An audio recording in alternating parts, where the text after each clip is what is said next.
இது மேரேஜ் மார்க்கெட்டா? இது எங்க இருக்குன்னு தெரியுமா? உலகத்திலேயே ரொம்ப விசித்திரத்துக்கு பேர் போன ஒரு நாடுனா அது சீனா தான். சீனாவுல இருக்கக்கூடிய முக்கிய நகரமான ஷாங்காய் நகர்ல தான் இந்த மேரேஜ் மார்க்கெட் இருக்கு. திருமண சந்தை. இந்த திருமண சந்தையில பார்த்தீங்கன்னா, திருமணமாகாத மணமகன் அல்லது மணப்பெண்ண கூட்டிட்டு போயி, அதாவது அவங்களுடைய பெற்றோரே கூட்டிட்டு போயிட்டு, அவங்களுக்கான மருமகன் அல்லது மருமகள அங்க தேட முடியும். இது அங்க இருக்கக்கூடிய ஒரு பூங்காவுல ஒவ்வொரு வார இறுதி நாட்களான சனிக்கிழமை மற்றும் ஞாயிற்றுக்கிழமைகள்ல பார்த்தீங்கன்னா, மாலை 5 மணி வரைக்கும் இந்த சந்தையெல்லாம் நடைபெறுதுன்னு சொல்லப்படுது.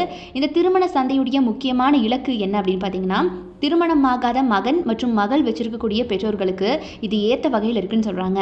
அதாவது சரியான உயரம், சரியான வேலை, எடை, வயது, கல்வி, வருமானம், மதிப்பு, குடும்பம், சீன ராசியில அவங்களுக்கு ஏற்ற ஒரு விதமான குணம், அது போக நம்ம அந்த ஜாதகத்தெல்லாம் பார்ப்போம் இல்லையா? அதில் வரக்கூடிய மேட்சிங் ஸ்கோர்ஸ்லாம் இருக்கும் இல்லையா? அந்த மாதிரி 10 பொருத்தம் கூட அவங்க பார்ப்பாங்களாம். சீன ராசியிலேன்னு சொல்லப்படுது. இது எல்லாத்தையும் பார்த்து அவங்களுக்கு தேவையான மணப்பெண் அல்லது மணமகனை அவங்களால கண்டுபிடிக்க முடியுமா? இங்க தரகர்களாக இருப்பவங்க யார் தெரியுமா? 1950ல பிறந்தவங்க, 1960கள்ல பிறந்தவங்க தானா. இந்த இடைப்பட்ட காலங்கள்ல பிறந்தவங்க தான் இங்க தரகர்களாக வேலை பார்த்துட்டு இருக்காங்க. தனித்தனியா இவங்க இங்க கடை வச்சிருப்பாங்களாம்.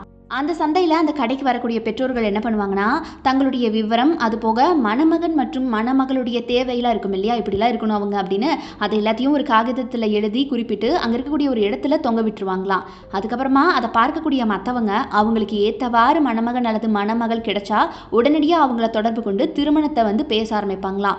இங்க முக்கியமா வர்றவங்க பார்த்தீங்கன்னா, வயதாகியும் திருமணம் ஆகாம இருக்கிறவங்களுடைய பெற்றோர்கள் தான் அப்படின்னு சொல்லப்படுது.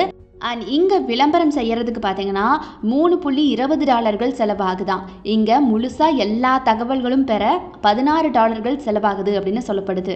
சரியா 2020ஆம் ஆண்டு புள்ளிவிவரப்படி 24 மில்லியன் சீன ஆண்கள் திருமணமாகாம இருக்காங்களாம். ஓகே, உங்களோட அன்மேரிட் ஃப்ரெண்ட்ஸ் எல்லாத்தையும் இங்க பேக்கப் பண்ணி ஷாங்காய் திருமண சந்தைக்கு அனுப்பி விடுங்க மக்களே.